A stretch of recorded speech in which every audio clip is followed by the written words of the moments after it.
Y bueno, también igual que hay un ataque del imperialismo contra los pueblos del mundo, hay solidarios en el mundo que se rebelan contra esa actitud del imperio, y muchos amigos se han sumado a este canal, en este maratón, mostrando que Cuba no está sola y de que es posible combatir también al imperio a través de los medios. Uno de esos medios, y hoy vamos a tener también la oportunidad yo tengo la satisfacción de saludar a uno de los medios que sé que nos ha apoyado y al cual vamos a presentar ya inmediatamente. Vamos a saludar a Albert Santín, que es responsable de comunicación. Buenas tardes, o sea, Santín, buenas tardes, Albert. Bienvenido. Bienvenido al Muchas programa. gracias igualmente a vosotros por dar esta oportunidad a Radio Belarus Internacional, poder estar aquí con vosotros y apoyar desde la República de Belarus, desde Minsk, al pueblo cubano que desde hace muchas décadas está sufriendo, está soportando en sus carnes propias lo que es el imperialismo norteamericano, pero no obstante está luchando y está saliendo victorioso. Muchas gracias, Albert. Albert, yo quiero empezar, pues como tú empiezas normalmente tu programa. Nos gustaría conocer quién es Albert, que nos haga un poco de historial, cómo llega a Radio Belarus, de dónde eres natural, en fin, todos estos detalles que nos interesa además. Sí, bueno, yo creo que antes incluso empezaría a hablar un poco del medio, porque puede ser no muy conocido, y entonces ya posteriormente puedo hablar más de mí. Radio Belarus Internacional es un medio de comunicación que nace en la Belarus soviética en los años 60 y la idea fue crear pues un medio que pudiese pues contrarrestar las noticias que se decían desde los medios occidentales, ¿no? Entonces se empezó a emitir la radio, ¿no? en alemán y en inglés, en dos idiomas. Esto en los 60. Y posteriormente se ha emitido en otros idiomas hasta tal punto de que en la actualidad la radio tiene una emisión de 9 idiomas diferentes, o sea, hay árabe, hay inglés, hay francés, hay alemán y hay español desde hace, me parece que ya son 15 años. A pesar de que, como decía, es la radio internacional, la radio como tal, la Radio Nacional de Belarus como tal, se creó hace 100 años. O sea, en 2025 celebramos el 100 aniversario de la radio, que de hecho incluso se realizó, no sé si se va a ver algo, pero se realizó un sello conmemorativo por el Estado sobre la radio, dedicado a la radio. Entonces, claro, siempre yo creo que la radio ha tenido un componente muy importante en la vida militante, no solo de la gente de izquierda, sino en total, para poder conocer, para poder saber la verdad, hay que entender de que después de que terminó la guerra en España, no es casual que Radio Pirinaica, la radio nacional independiente de España, primero estuviese en Moscú y después en Bucarest. O sea, siempre tuvo ese apoyo tanto de la Unión Soviética como de la Rumanía de Ceausescu. Y en general la radio tiene una importancia clave en la historia, ¿no? A pesar de que ahora es un medio que no está tan en boga, ¿no? Y estamos pasando mucho en lo que es en los lugares digitales, pues por ejemplo, hacemos programas de radio directamente en YouTube, puede llamarse como podcast. Y bueno, la idea es poder adaptarse un poco a las realidades de hoy, pero con esa aura, con esa historia que tiene intrínseca el mismo medio. Y bueno, sobre mí, yo sí que es cierto que no soy bielorruso. Yo nací en un pueblo de Barcelona, a unos, bueno, de lo que es la comunidad autónoma de Cataluña, en Cataluña. Y yo vi desde muy joven pues todas esas realidades, ¿no? Lo que es realmente el capital, lo que es realmente la explotación del hombre por el hombre. De hecho, también pues trabajé de muchas cosas, no solamente de lo que estudié, sino te toca trabajar de prácticamente de todo, hasta el campo, etcétera. Y bueno, y conocer la realidad. De gente pues durmiendo en la calle, de gente que necesita ir cada mes a Cruz Roja para poder comer. Incluso conocí en ese pueblecito que decía, en Amposta, conocí a cubanos que iban a pedir a Cruz Roja porque no tenían de qué alimentarse. Y entonces, conversando con ellos, recuerdo que me comentaban, ¿no? De que ahora para ellos era una vergüenza volver a Cuba porque se pensaban que en Europa iban a encontrar la panacea y la realidad fue muy diferente. Se encontraron pues una jungla. Y yo creo que también pues unos inicios en organizaciones comunistas, también por mis familiares que tenían ideas de izquierdas y comunistas, creo que también eso me influyó en la concepción, ¿no? Como joven, incluso desde la cuna, desde niño, a ver al mundo tal y como es, no sé, desde una manera más marxista, ¿no? De entender la lucha de clases, etcétera. Y posteriormente me interesó por diferentes materiales que llegaron a mí y por incluso una entrevista al presidente Lukashenko en español, de hecho por Russia Today, donde, bueno, pues explicaba pues temas de política y a mí me pareció muy interesante porque prácticamente ese discurso no se escuchaba en Europa desde hacía muchos años y me pareció muy interesante poder visitar el país primero como turista y entender un poco más la realidad, ¿no? Y entonces, pues, eh, realicé diferentes viajes, estuve en el país, estuve en Minsk, estuve en Brest, primero de forma más cultural, se podría decir, y bueno, pues me interesó muchísimo porque veía, por ejemplo, marcas de ropa propias, productos comestibles propios y bueno, muchas cosas que me llamaban la atención. Entonces empecé a averiguar, empecé a conocer de que, por ejemplo, pues los lácteos son de tal colhoz, de tal granja cooperativa, por ejemplo, Svitana, que es una fábrica de producción de ropa, pues produce tales prendas y tiene sus tiendas repartidas por todo el país. Y bueno, pues fue un poco, entonces fui un poco indagando más y haciéndome preguntas. Bueno, pero si me dicen siempre de que los países socialistas en Europa, que eso ya se acabó, que no existe nada, que es algo del pasado, que está fracasado, etcétera, etcétera, ¿por qué en medio de Europa hay un pequeño país de 10 millones de habitantes donde hay una fábrica de tractores que trabajan casi 20.000 trabajadores, que es del Estado? ¿Por qué hay una fábrica de producción de camiones que se llama MAZ, donde trabajan casi 17.000 trabajadores?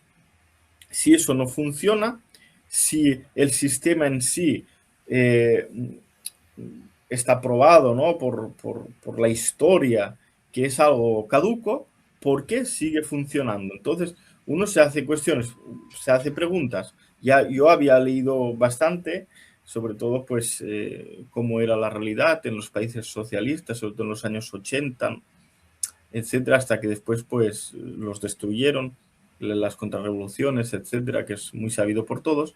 Y entonces, claro, pues yo me fui interesando más y más, hasta el punto de que en Cataluña, pues creamos una asociación de amistad, de apoyo con Belarus, para difundir, para explicar también la realidad. Y bueno, yo creo que eso fue creciendo más y más.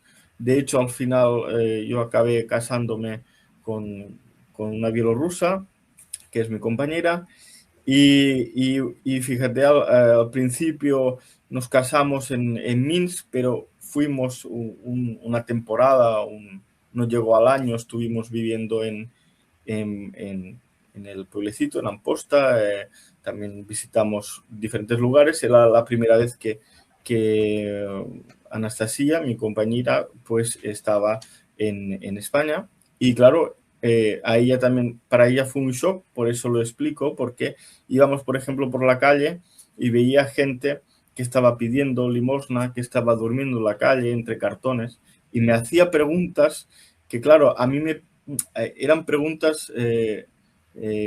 Incómodas. No incómodas, pero ¿sabes? Esas preguntas de alguien que nunca ha visto eso y me pregunta, ¿por qué estas personas están durmiendo en la calle? O sea, eran preguntas inocentes. ¿Por qué?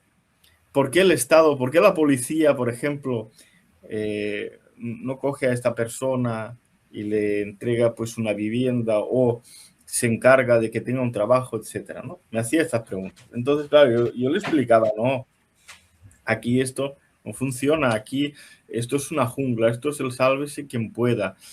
Hay pues organizaciones benéficas, eso es cierto, que muchas veces pues subsiden de lo que la gente buenamente les da, pero el Estado no pone herramientas realmente en erradicar ni la pobreza extrema, etcétera, ¿no? Y claro, a eso ella le chocó muchísimo. Y como eso había diferentes temas. Y al final acabamos decidiendo que era mejor mudarnos y vivir en Belarus. Y bueno, pues yo fui aprendiendo también el idioma y entonces fue cuando llegué aquí a Minsk. Yo al principio estuve trabajando en una fábrica de camiones militares que se llama MZKT, que son los camiones esos que seguramente los habréis visto cuando hacen los desfiles militares en Moscú o en otras partes del globo, por ejemplo, incluso en Corea, que se ven esos camiones de más de 8 ruedas que llevan la ojiva nuclear. Pues sí, esos camiones tan largos se ensamblan y se producen aquí. El motor es de la empresa, de una fábrica estatal de motores de Minsk, o sea, es íntegramente un producto que se hace aquí. Lo único que después a Rusia, pues ya pues ensamblan la ojiva y todo lo demás. Y yo empecé a trabajar, bueno, pues como un trabajador normal y corriente, sin ningún tipo de distinción, empecé a trabajar en la fábrica y también pues empecé a conocer la realidad, porque claro, una cosa es estar como turista, una cosa es bueno, pues ver que sí, que la calle está muy limpia, que no ves gente durmiendo en la calle, que ves que hay una igualdad, pero que no puedes ir más allá porque tampoco tienes más datos ni tienes más conocimiento. Y entonces, ya cuando estuve con los muchachos del colectivo laboral, pues me empecé a enterar, por ejemplo, de cómo trabajaban, de que nosotros cuando llegamos al trabajo, pues llegábamos a las 7, me parece que era de la mañana, nos hacía una pequeña reunión explicativa del plan que había para el día de que empezábamos a trabajar. Estábamos con el encargado, estaba el colectivo laboral, que éramos pues unas 15 o 20 personas, y nos hacían la explicación, unos 10 minutos, una cosa así, o 15, y cuando se terminaba la gente se cogía una pausa y nos íbamos a una habitación aledaña donde pues uno se puede hacer té, café, almorzar, porque la gente muchas veces almorzaba directamente en la fábrica, o sea, no almorzaba en casa o hacía un pequeño un café o un té en casa y después en la fábrica volvía a almorzar algo, un bollo, lo que fuese, ¿no? Un bocadillo, etcétera. Y posteriormente de que la gente ya estaba relajada, de que ya había pues una sintonía, de que ya la gente ya conocía las noticias de última hora y bueno, ya estaba más o menos relajada, empezaba la jornada laboral de 8 horas. Y bueno, pues estábamos las 8 horas y a mí al principio me llamó mucho la atención de que incluso los compañeros y el encargado que había ahí, que aquí se llama brigadier. Brigadier es como un brigada, algo así. Y a mí me llamaba la atención y me decían, escucha español, ¿por qué vas demasiado rápido?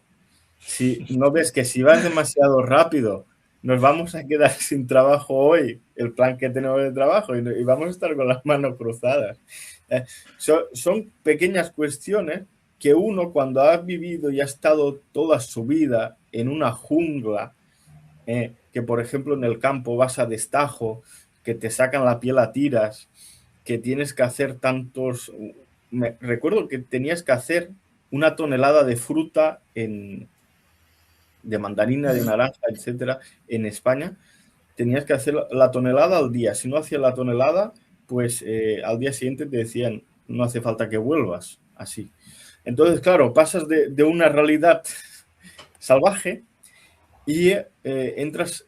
Yo para mí era como un mundo paralelo, una realidad que yo siempre había estudiado, que yo siempre había luchado por eso y que no había conocido personalmente. Entonces, claro, hay un momento también de shock porque hay incredulidad.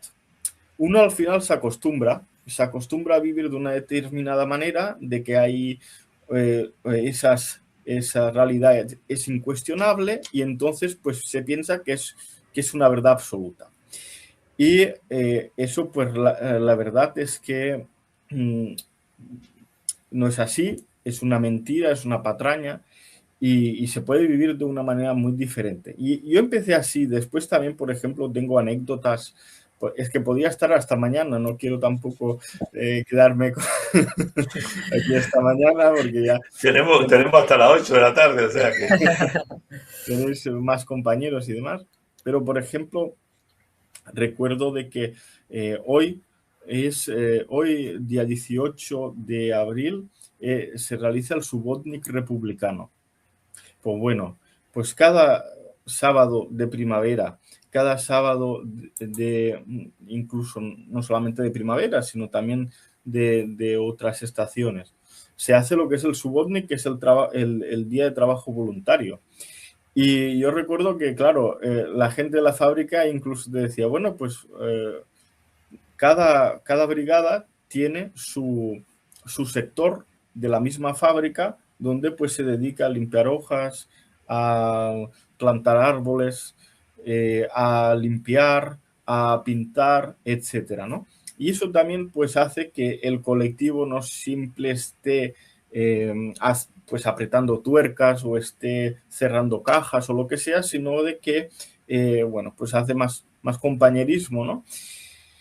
Y bueno, también era una cuestión que a mí me llamaba mucho la atención, porque, claro, también nos habían vendido, ¿no? Incluso si uno accede por internet y pone la palabra Subotnik, de que es algo del pasado, eso era algo de la Unión Soviética, los sábados rojos, ¿no? Y eso ya, pues, como que no, como que eso ya está pasado de moda, eso no existe, etc. Entonces, claro, son muchas cosas que llaman la atención. Y posteriormente también tengo otra anécdota que a veces la he explicado, que es que cuando fui a firmar el contrato laboral y resulta que en el contrato laboral el primer contrato que me hacen es de 1 año, pues yo pregunté en mi ruso, en mi pobre ruso que de andar por casa, pero yo pregunté por qué.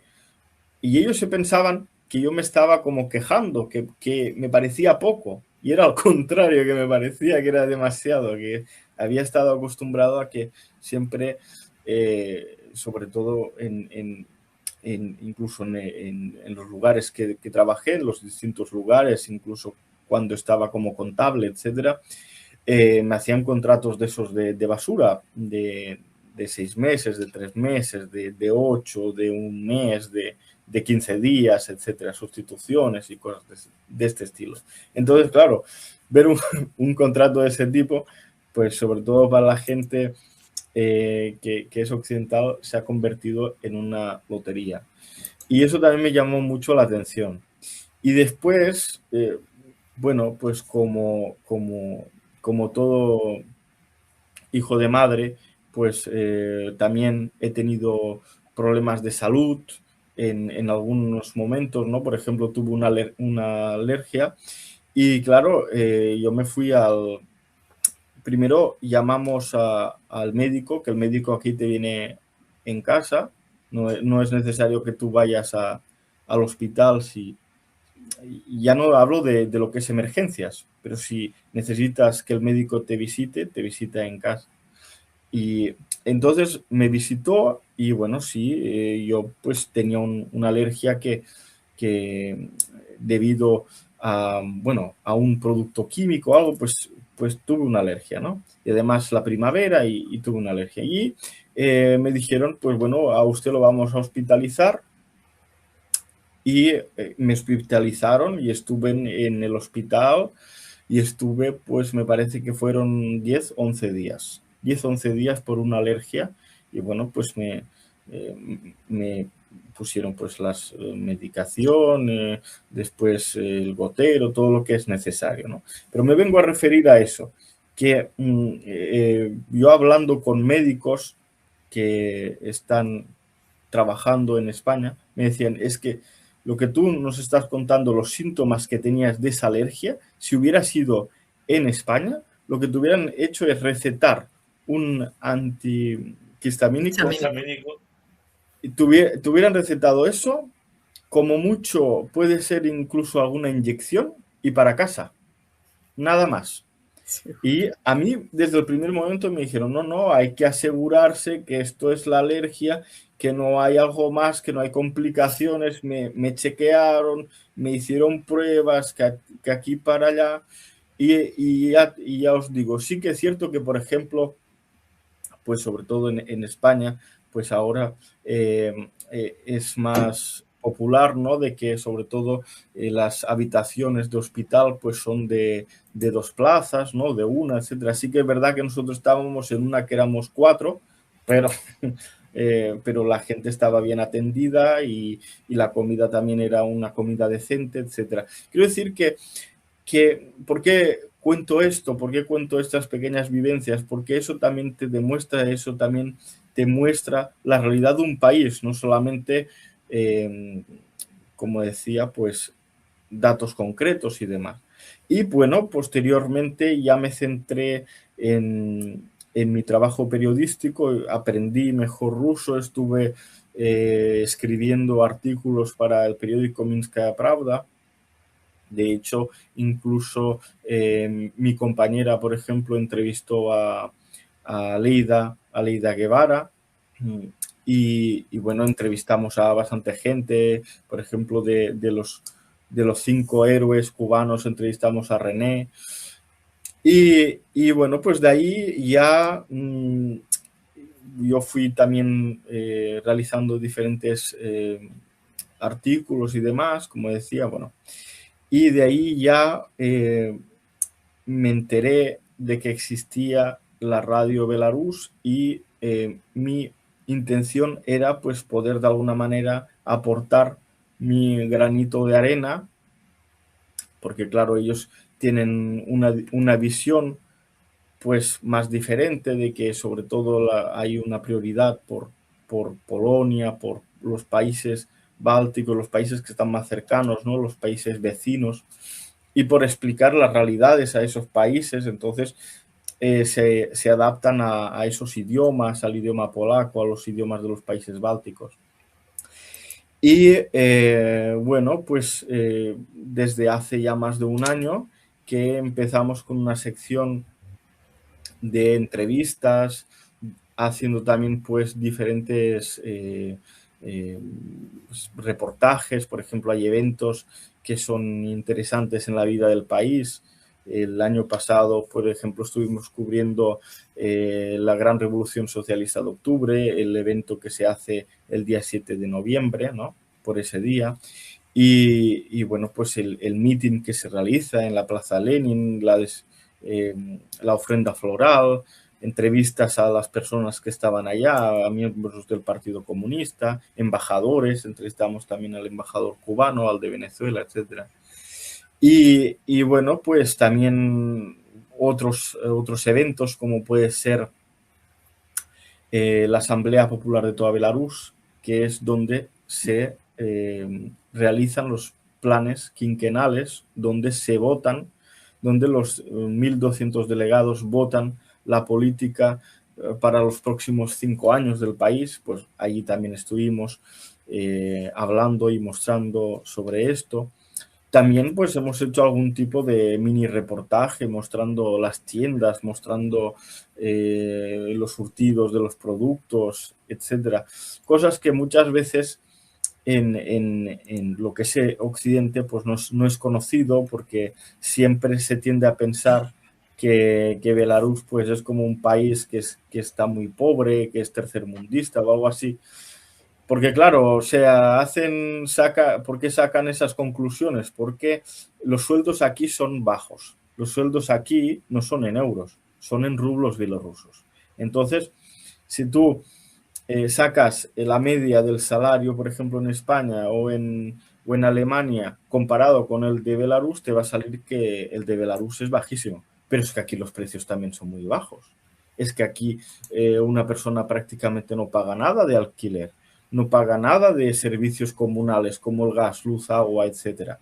El gas, bueno, pues no sé, me parece que no llega a 2 euros de gas al mes a cambio. Entonces, claro, si una persona tiene un sueldo que son 300, 400 euros, una cosa así, al cambio, que serían como unos 1.500 rublos, o puede ser que sea incluso un poco más, casi unos 600 euros, unos 2.000 rublos.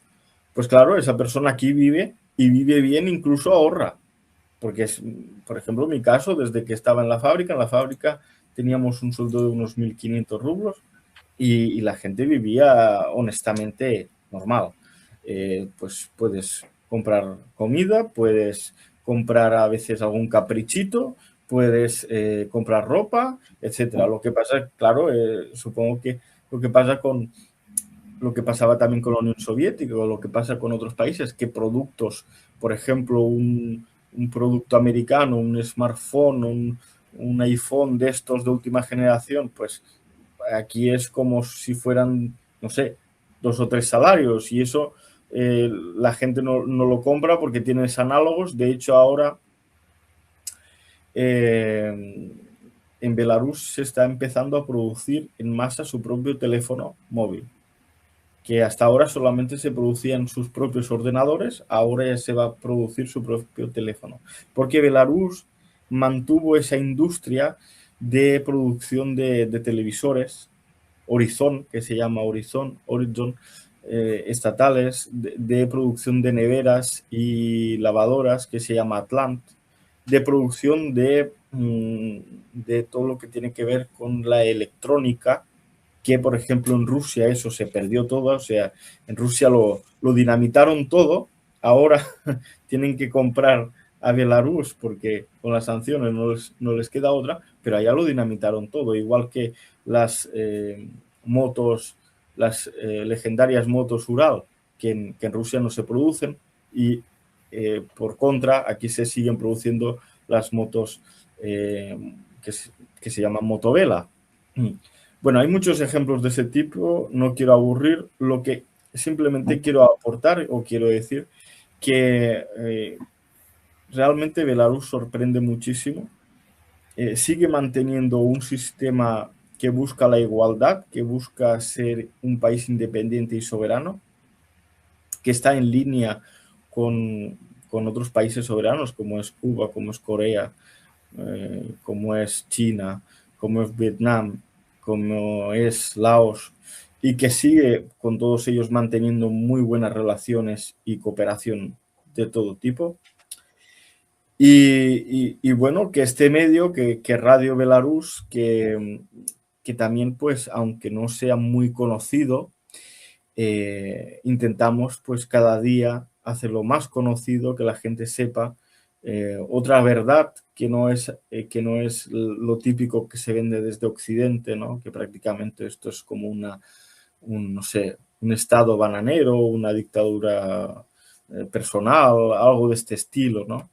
Que la realidad es diferente y que si la gente quiere conocerlo, que existen los mecanismos y las puertas están abiertas a todo aquel que quiera conocer la verdad, ¿no?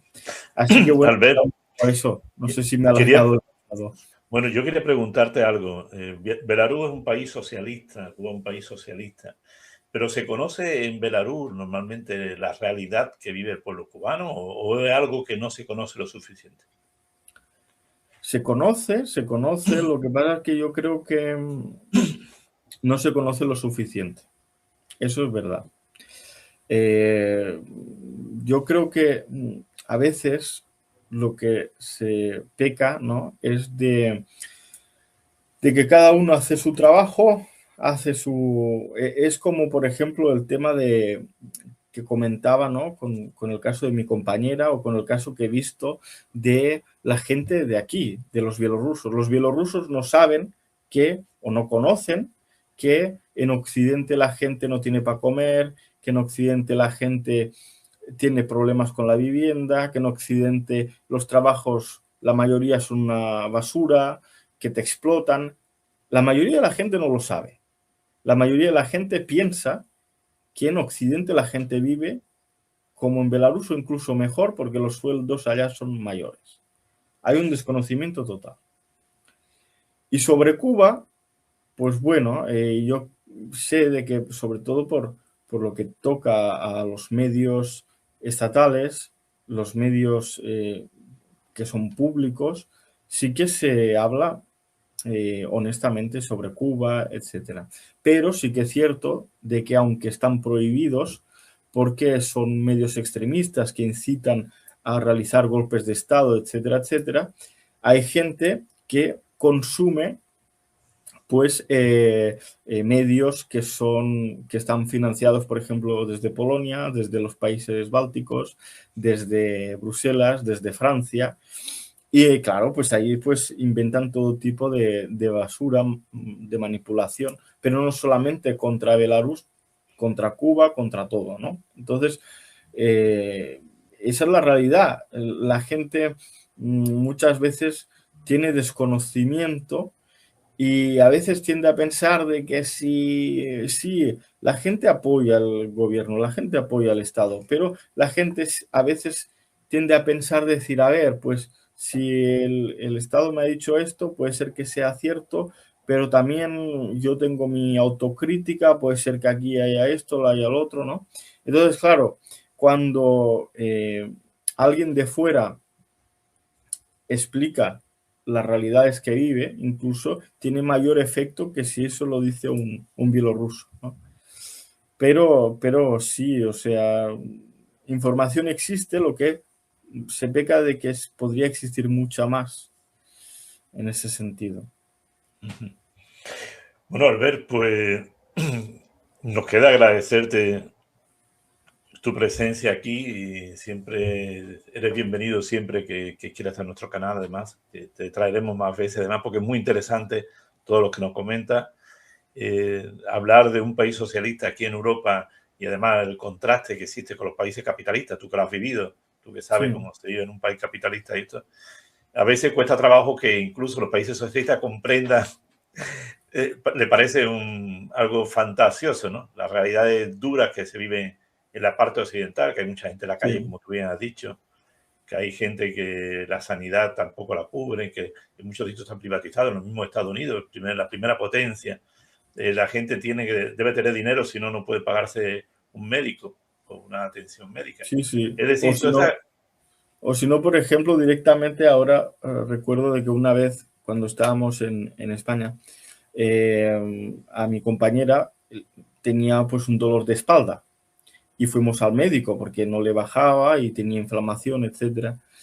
Y la médica la miró y dijo, bueno, pues esto no es nada, tú eres joven, toma, te receto ibuprofeno es algo mágico, ¿no? Entonces, te sí, aquí se da receto mucho. unas pastillitas para casa. Y claro, cuando yo le tradují, porque en ese momento ella, pues el idioma español no lo entendía mucho, y yo le tradují como pude, ¿no? Lo que decía la doctora y demás.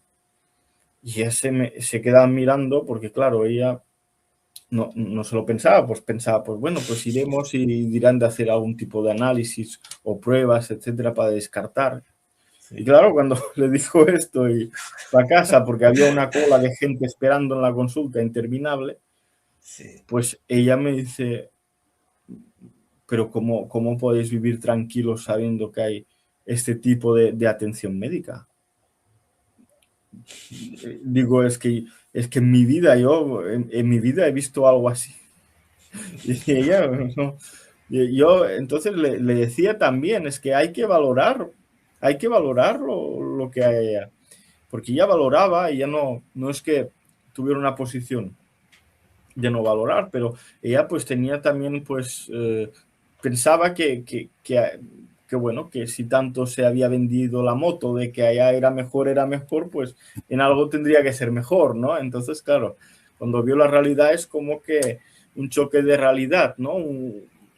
Y la persona pues se da cuenta de lo que es, ¿no? Realmente, de que al final habías sufrido esa manipulación que existe de información y que tiende a creer pues lo que se dice, ¿no?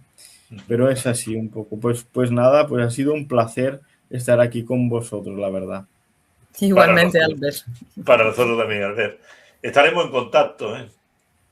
De acuerdo. Un abrazo grande. Un saludo Cuídate. muy grande. Saludos.